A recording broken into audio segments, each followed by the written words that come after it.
A very good morning, my dear students. We are continuing chapter 5, stimulus, sensation, attention, and the perceptual processes, in which we study the concept of sensation, the different 7 kinds of sense organs, sensory modalities, and the functional limitations of the sense organs. ठीक है, functional in a section of the functional limitation, we understand the concept of AL and the DL. After that, we studied about the visual sensation in detail, the structure of the eye, the function of the eye, and the related phenomena like after image, color mixing or the color sensation, and the adaptation, the dark adaptation and the light adaptation. After that, in just previous video we studied about the structure of the ear in a auditory sensation section. ठीक है, auditory sensation के section में हमने structure of the ear understand किया and the function of the ear. So today we study about the related phenomena कि किस तरह से हमारी जो ईयर होती है या हमारी ऑडिटरी सेंसेशन होती है वो वर्क करती है, basically the sound as a stimulus. ठीक है, so before starting it let's revise the working of the ear. So pinna, which is the outer ear part, ear is divided into 3 parts: the outer ear, middle ear and the internal ear.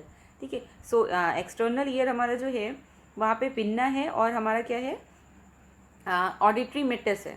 So pinna collects the sound vibration and serve them to the tympanium through the auditory meatus, and from the tympanic cavity the vibrations are transferred to the three ossicles, that means the 3 tiny bones जो उसके magnitude को, उसकी intensity को sound waves की 10 time increase करके further आगे inner ear को transmit करती है. So the ossicles which increase their strength and transmit them to the inner ear, and in the inner ear the cochlea receive the sound waves through vibrations, and the endolens is set in motion, which also vibrates the organ of Corti. The organ of Corti is it is a part of inner ear which is very important for the hearing. This is the basically known as the major part of the hearing. ठीक है, यहीं से हमारी hearing होती है, the organ of the Corti. And finally the impulses are sent to the auditory nerve. Auditory nerve के through impulses को आगे further higher centers को process कर दिया जाता है, which emerge at the base of cochlea and reaches the auditory cortex where the impulse is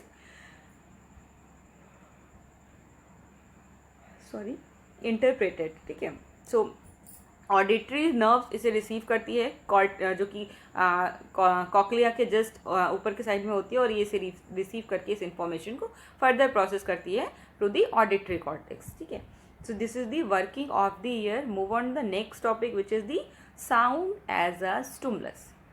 ठीक है, साउंड जो होता है वो एज अ स्टिमुलस हम किस वे में उसे हम रिसीव करते हैं. हमारी ऑडिटरी सेंसेशन साउंड को बेसिकली वाइब्रेशंस के थ्रू रिसीव करते हैं. ठीक है, जैसे हमारी विजुअल सेंसेशन जो है वो इमेज के थ्रू हम उसे रिसीव करते हैं, वहाँ पे कलर का बहुत ज़्यादा रोल है, इमेज का रोल है. इसी तरह जब हम ऑडिटरी सेंसेशन की बात कर रहे हैं तो बेसिकली यहाँ पे जो साउंड वेव्स होती हैं, साउंड्स के बहुत सारी क्वालिटीज़ होती हैं. फिजिकल क्वालिटीज़ भी हो सकती हैं, साइकोलॉजिकल क्वालिटीज़ भी हो सकती हैं, जिसके बेसिस पे हम उसे रिसीव करते हैं. So we all know that sound is the stimulus for ears and it result from pressure variations in the external environment. Any physical movement disturb the surrounding medium, that is air, and pushes the air molecules back and forth. So this result in changes in pressure that is spread outward in the form of sound wave. ठीक है, होता क्या है, हमारा जो physical environment रहता है, जो इन्वायरमेंट है वहाँ पे जब कोई मूवमेंट होता है, सो इस मूवमेंट के थ्रू जो एयर्स में एयर से फिल रहता है हमारा इन्वायरमेंट. ठीक है, एयर्स में जो स्मॉल मॉलिक्यूल्स होते हैं वो एक सेट वे में सिचुएटेड रहते हैं, और जब कोई साउंड प्रोड्यूस होता है, किसी तरह की वाइब्रेशंस जनरेट होती है, फिजिकल वाइब्रेशन, फिजिकल मूवमेंट होता है, तो इससे ये जो मॉलिक्यूल्स हैं ये इधर उधर शिफ्ट हो जाते हैं. ठीक है, इनका जो डेंसिटी होता है वो डिफर हो जाता है. इसके थ्रू जो होता है साउंड वेव्स प्रोड्यूस होती हैं. and traveling at a rate of about 1.100 feet per second. ठीक है, ये साउंड वेव्स की ट्रैवलिंग का रेट है. And these changes travel in wave much like the ripple set up by a stone throw into a pond. This is the example. Suppose आप एक stone लेके एक पॉन्ड में उसे थ्रो कर रहे हो. सो इससे जो आपकी सर्कुलर मोशन में जो वाटर में आपको दिखता है वो विजुलाइज होता है. उसी से रिलेटेड हमारी साउंड वेव्स भी बिल्कुल वैसे ही उसी वे में अराइज होती हैं. And they initiate a set of mechanical pressure change that ultimately trigger the auditory receptors. तो जब हमने पॉन्ड में एक स्टोन को थ्रो किया तो उससे जो साउंड जनरेट हुआ, उससे जो वाइब्रेशन जनरेट हुई, ये बेसिकली क्या करती है, ये मैकेनिकल प्रेशर को चेंज करती है. जो कि मैकेनिकल प्रेशर जो कि एयर्स में प्रेजेंटेड मॉलिक्यूल्स के डेंसिटी के बेसिस पे जो चेंज होता है, ये एक मैकेनिकल प्रेशर चेंज जनरेट करती है, जिसके बेसिस पे ये ट्रिगर करता है हमारे ऑडिटरी रिसेप्टर्स को, और वहाँ से ये साउंड वेव को रिसीव किया जाता है. एंड इसी के ड्यू टू हम चीज़ों को सुन पाते हैं. The simplest kind of sound wave is on the that causes successive pressure change over time in the form of a single repeating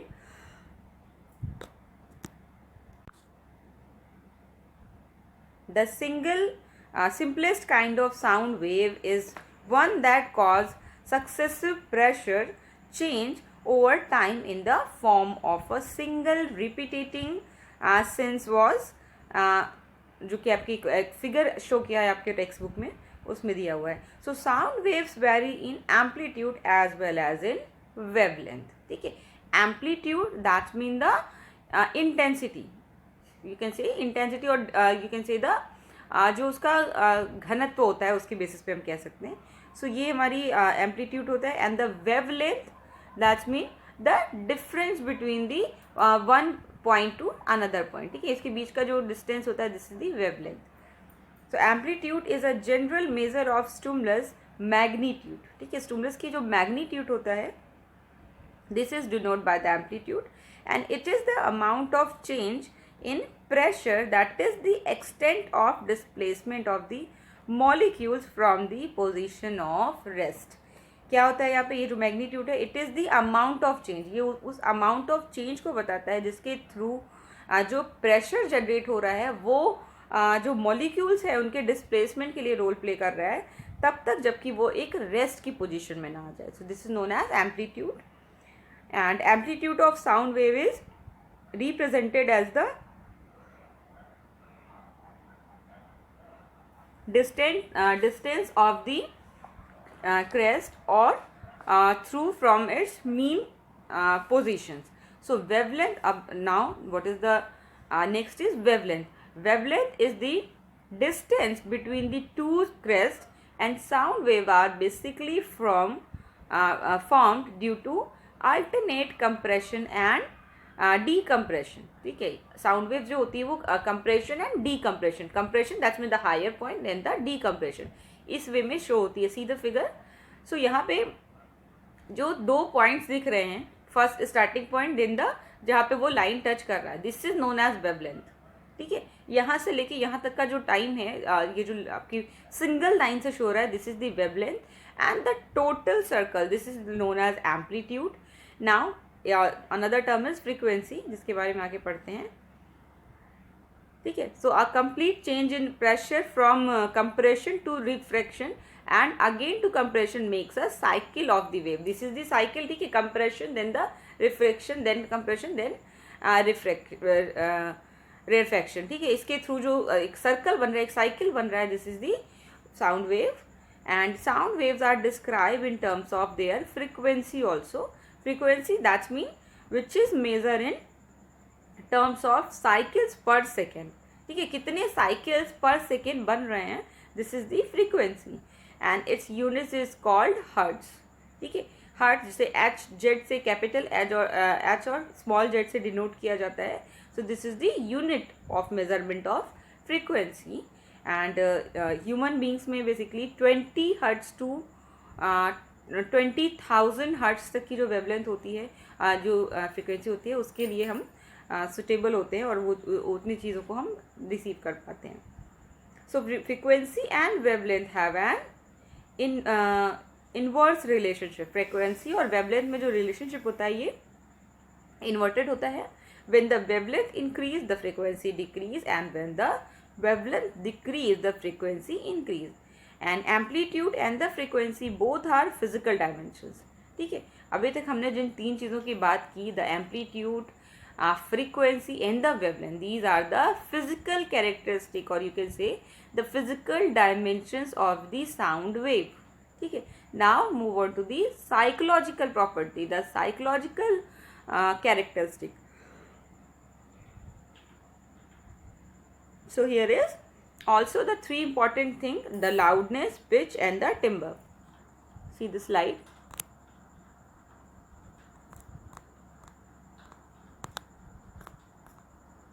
See, psychological dimensions of sound.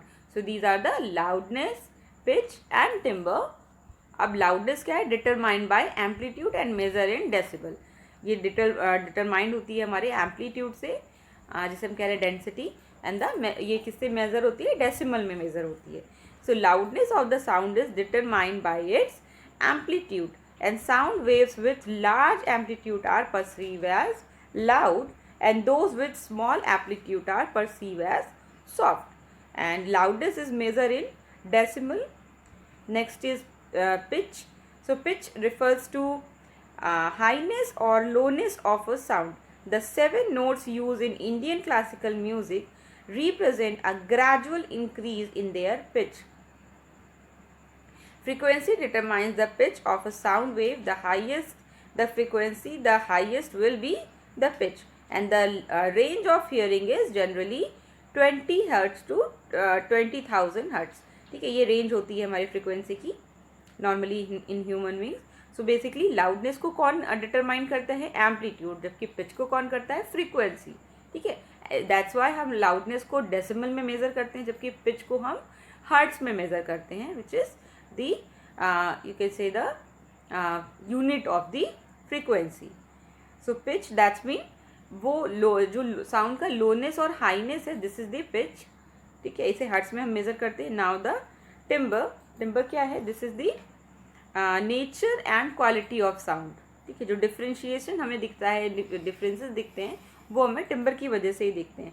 Timber refers to the nature or quality of a sound. For example, the sound of a car engine and a person talking different with respect to quality or timbre. So the timbre of a sound reflect the complexity of its sound waves. So most of the sound found in natural environment are complex. ठीक है, जितनी भी sound waves environment में होते हैं, these are mostly complex, and the complexity he decide करती है कि हमारा जो wavelength है, हमारा जो sound vibration है, वो different है एक दूसरे से. ठीक है, so this is all about your auditory sensation.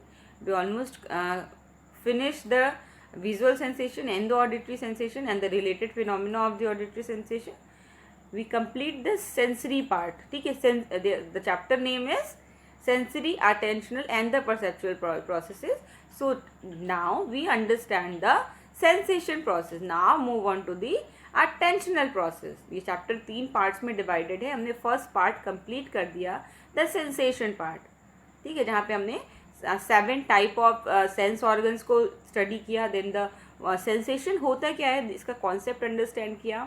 The functional limitation of sense organs understand किया, concept of AL, concept of DL. And after that हमने सारी 7 जो सेंस ऑर्गन्स है उन्हें 5 सेंस ऑर्गन्स को in short and 2 sense organs को, 2 major sense organs को in detail study किया. Now move on to the attentional process. Before starting the attentional process, let's revise the today's phenomena. First of all, so we start from the here sound as a stimulus. See the figure, यहाँ पे amplitude, frequency and the wavelength तीनों show कर रहा है. Then the sound as a stimulus, it results from pressure variations in external environment, and any physical movement disturb the surrounding medium is equal to air and pushes air molecules back and forth. ठीक है, then the travel in form of sound wave that strike our ear and initiate a set of mechanical pressure changes that trigger auditory receptors.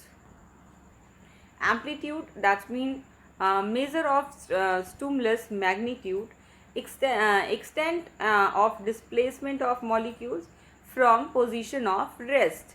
ठीक है, rest की position में जब उसको displacement कर देते हैं, उसके प्लेस को हम चेंज कर रहे हैं मॉलिक्यूल्स के, सो this is the amplitude.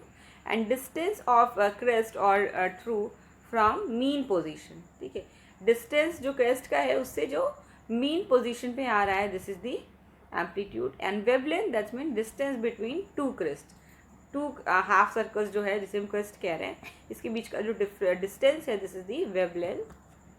Now amplitude, measure of stimulus magnitude, यहाँ पे एम्पलीट्यूड स्टिमुलस का मेजर करते हैं. Then the extent of displacement of molecules from position of rest. Sorry, this is the repeated slide. Then the sound wave vary in frequency. ठीक है, frequency में sound wave जो है, एंड बेसिकली हमारे जो ये 3 टाइनी बोन्स थी, hammer, anvil and strips, ये रिस्पॉन्सिबल होती है इसके लिए कि इसकी फ्रीक्वेंसी को हाई करती है, 10 टाइम इसकी स्ट्रेंथ को इंक्रीज कर देती हैं. Now the psychological dimension, that mean the loudness, pitch and timber. See the detail of these 3.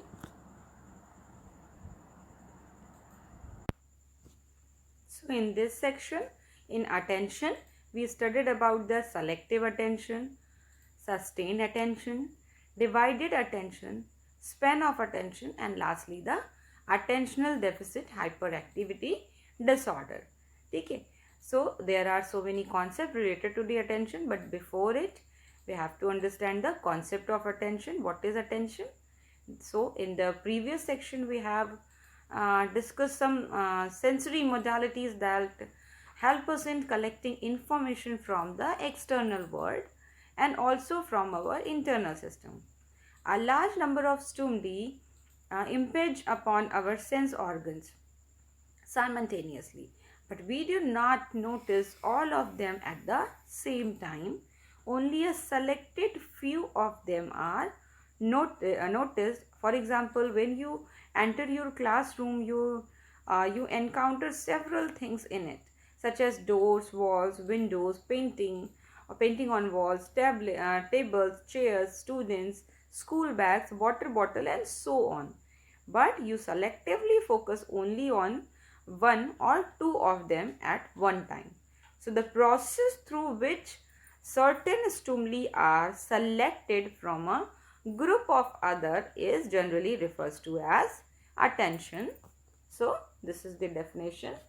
Attention, that means a process, एक ऐसा process जिसके through हम the different type of stimuli which are available in our environment, उसमें से हम select करते हैं. एक सिलेक्शन का प्रोसेस होता है जिसके थ्रू हम ग्रुप ऑफ स्टिमुली में से कुछ स्टिमुलस को, 1 या 2 स्टिमुलस को सेलेक्ट करते हैं. ये जो प्रोसेस होता है सिलेक्शन का, this is known as attention. That mean the process through which certain stimuli are selected from a group of others is generally refers to as attention. So this is the attention, you understand?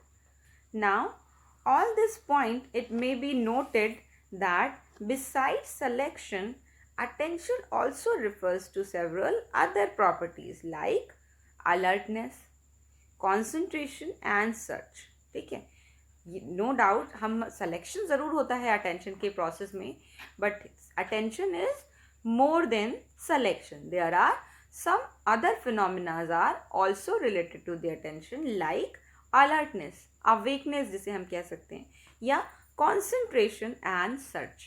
अगर हम कहीं पे concentrated हैं या हम किसी चीज़ को search कर रहे हैं तो वहाँ पे हमारा attention ज़रूर होगा. Let's understand these 3 concepts by example या through example. ठीक है, so for first of all alertness. ठीक है, when you are physically and mentally alert, जब आपका अराउजल लेवल हाई होगा, आप अवेक होगे, सो उस सिचुएशन में माइन्यूट स्टिमुलस को भी आप एग्जैक्टली सेम वे में परसीव कर पाओगे. But when you are extremely tired, fatigue है, टायर्डनेस है, so you can not detect the stimulus as it is, जैसे कि आप एक नॉर्मल स्टेट में कर पाते हो. So this is the alertness. Now concentration. Suppose there are so many other stimulus but still आपकी टीचर आपको पढ़ा रही है, आपको लेक्चर दे रही है, सो यू आर कॉन्सेंट्रेटेड. ठीक है, आपका कॉन्सेंट्रेशन लेवल टीचर के लेक्चर पे है. ठीक है, बगल में कुछ पार्टी म्यूजिक चल रहा है या किसी तरह का क्लास में डिस्टर्बेंस है, but when you are concentrated on a particular object, your concentration is sustained, maintain. ठीक है, ये मेंटेन होता है एंड आप अदर चीज़ों पे फोकस नहीं करते हो. This is the concept of concentration. And search that mean आप जिस चीज़ को सर्च करने जाते हो, सपोज आप मार्केट गए एंड यू फाइंड, आप सर्च कर रहे हो किसी एक पर्टिकुलर बुक को. ठीक है, तो सारी चीज़ें आपको दिखेंगी ज़रूर, बट आप उसमें से किसको सेलेक्ट करोगे? जिस सर्च के ऑप्शन से आप आए हो, जिस ऑब्जेक्टिव से आप वहाँ पे आए हो, बेसिकली एक बुक को सर्च करने के लिए, तो आपका सबसे ज़्यादा कॉन्सेंट्रेशन, अटेंशन कहाँ पे होगा? उस बुक पे होगा. एंड आप जो है कि क्विकली उसे परसीव कर पाओगे. सो this is the related terms. So alertness refers to an individual's readiness to deal with stimuli that appear before her or him. ठीक है, alertness किसको explain करती है? एक readiness को. ठीक है, एक physical readiness को या mental readiness को explain करती है, जो कि deal करता है stimuli जो कि appear हैं किसी individual के in front. And while participating in a race in your school, you might have seen that participants on the starting line in an alert state, waiting for the whistle and to blow in order to run. ठीक है, तो उनका जो concentration है, जो उनका क्या कह सकते हैं alertness है, वो कहाँ पे है? Whistles की noise पे. ठीक है, and concentration refers to the focusing of awareness on certain specific object while excluding other for the moment. ठीक है, एक मोमेंट के लिए आप बाकी सारे ऑब्जेक्ट्स को एक्सक्लूड कर रहे हो और सिर्फ एक ऑब्जेक्ट पर कंटिन्यूस कुछ टाइम पीरियड तक आप फोकस कर रहे हो. This is the concentration. For example, in the classroom,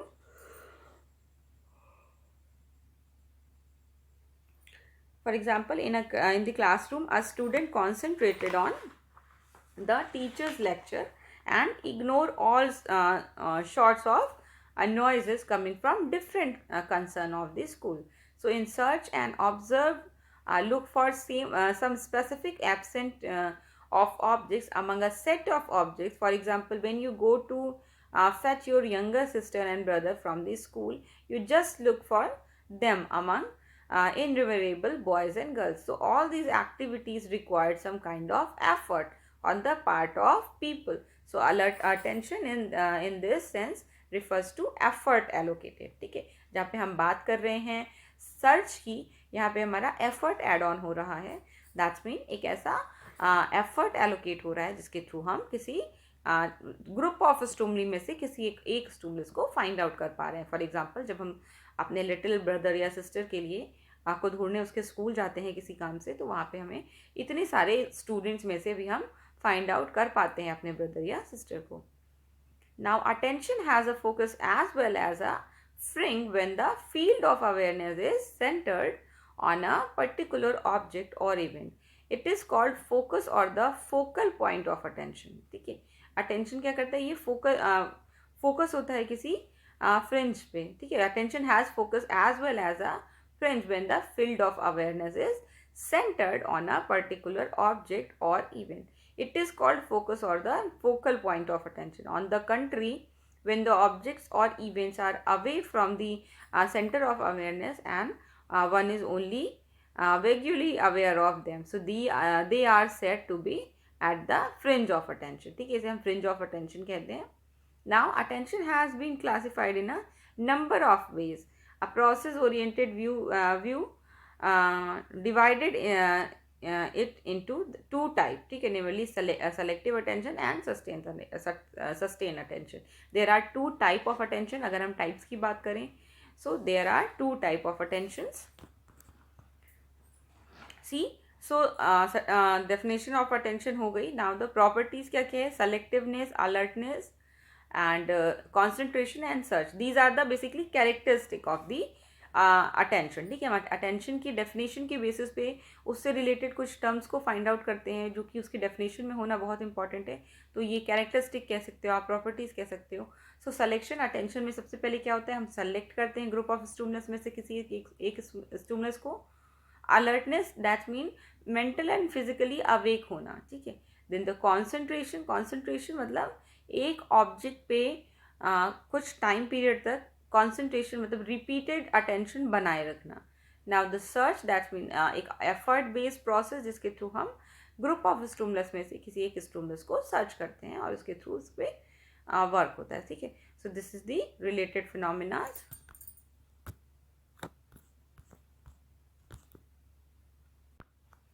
So attention has been classified in a number of ways. A process oriented view divided it into two types, namely selective and the sustained. So we will briefly discuss the main feature of these types of attention. Sometimes we can also attend to two different things at the same time. So when this happens, it is called, sorry class, it is called divided attentions, ठीक है। सो यहाँ पे selective attention and sustained attention and the divided attention also. Selective that's mean एक ऐसा process जिसके through हम different available stimulus में से कुछ पर्टिकुलर स्टिमुलस को सेलेक्ट कर रहे हैं। सस्टेन्स दैट्स मीन एक पर्टिकुलर स्टिमुलस पे लॉन्गर पीरियड ऑफ टाइम के लिए, प्रोलॉन्ग पीरियड ऑफ टाइम के लिए हम अपना अटेंशन मेंटेन कर रहे हैं। This is the sustain.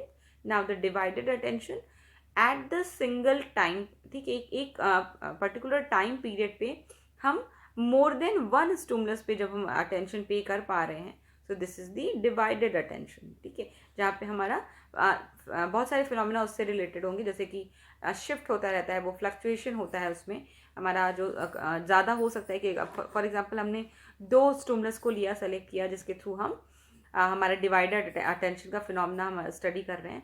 तो इसके थ्रू हो सकता है कि हम जब एक पे ज़्यादा फोकस करें तो दूसरे पे कम फोकस रहे, और जब दूसरे पे ज़्यादा फोकस करें तो पहले वाले पे कम रहे। ये फिनोमिना यहाँ पे देखने को मिलता है। Now start the selective attention. So selective attention is concerned mainly with the selection of a limited number of stimuli or objects from a large number of stimuli, and we have already indicated that our perceptual systems has a limited capacity to receive and process information. So this means that it can decay only with a few stimuli at a given moment of time, and the question is which of those stimuli will get selected and processed. So psychologists have identified a number of factors that determine the selection of stimulus. ये हम next video में करेंगे. That mean selective attention, that mean एक ऐसा process जिसके through हम different stimulus जो कि प्रेजेंटेड हैं हमारे इन्वायरमेंट में, बट स्टिल हम उनमें से कुछ ऑब्जेक्ट्स को या कुछ जो कि स्टिमुलस को सेलेक्ट करते हैं और उसके थ्रू उसको आगे प्रोसेस करते हैं. So I think this is all about the selective attention, and in next video we understand about the factor affecting selective attention. कौन कौन से फैक्टर्स हैं जो इसे अफेक्ट कर सकते हैं. साथ में ही sustained attention and the two other phenomena, the divided attention and the span of attention. ठीक है, ये हम नेक्स्ट वीडियो में करेंगे. This is sufficient for today. So today we studied about the auditory sensation, basically the sound as a vibration, जिसमें हमने 3 major characteristic, the amplitude, frequency and wavelength पढ़ा in the physical dimension of this sound wave. And in psychological dimension of the sound wave हमने पढ़ा loudness, pitch and टिम्ब्रा. ठीक है, ये 3 properties हमने psychological properties के बेसिस पे पढ़े. And after that we started the attentional processes. ठीक है, हमारा स्टिमुलस प्रोसेसेस, सेंसेशन प्रोसेसेस हो गया, sensory processes. Now move on to the attentional processes, जिसमें हमने कॉन्सेप्ट ऑफ अटेंशन पढ़ा एंड रिलेटेड फिनोमिनाज, लाइक हमने सेलेक्टिव अटेंशन का भी इंट्रोडक्शन पढ़ा. And in next video we will start it from the factors which are affecting the selective attention. This is all about today class. Thank you so much. And in homework, and I think मैंने आपको दे रखा है कि आई का structure और year का structure इसे आपको ड्रॉ करके मुझे व्हाट्सएप वाले ग्रुप में आपको शेयर करना है. This is your today's homework. Okay class, thank you so much. Have a good day.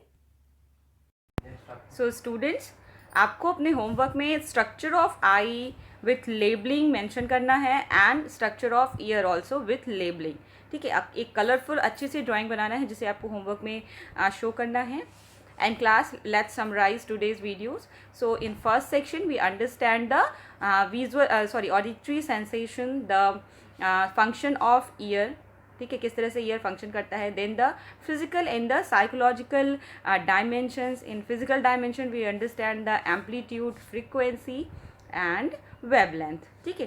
And after that in psychological dimensions we understand the loudness, pitch and timbre, ठीक है। ये हमने तीन उसमें अंडरस्टैंड किया। आफ्टर दैट हमने attention start किया है। So concept of attention, there are 4 you can say the types of attention is the 2 basically, the sustained attention and the selective attention, and 2 more properties of the attention is the divided attention and span of attention। ये दो characteristic कह सकते हैं हम कि attention की है, जिसे हम डिटेल में फर्दर आगे वाली वीडियोज़ में हम अंडरस्टैंड करेंगे। So this is the second part of the chapter 5 attention, and the third part is the perception, ठीक है। इन परसेप्शन हम इल्यूजन भी डिस्कस करेंगे in the section of perception, which is very interesting. And आपका जो first practical है वो illusion से ही रिलेटेड है। सो ठीक है, ये this is all about the today, and next video में हम आगे की चीज़ें कवर अप करेंगे। This is all about today. Thank you so much class, and I just hope कि मैंने जो भी पढ़ाया वो आपको समझ में आया होगा। And please try to understand the things deeply, ठीक है। इसे प्रैक्टिकल लेवल पे डीपली अंडरस्टैंड करो, ओनली तभी आप लोग एग्जाम पॉइंट ऑफ व्यू से भी प्रिपेयर होगे, and at the same time आप उसे एब्जॉर्व कर पाओगे, उसकी जो थिंग्स हैं उसे अपने अंदर एब्जॉर्व कर पाओगे। So this is all about today. Thank you so much class.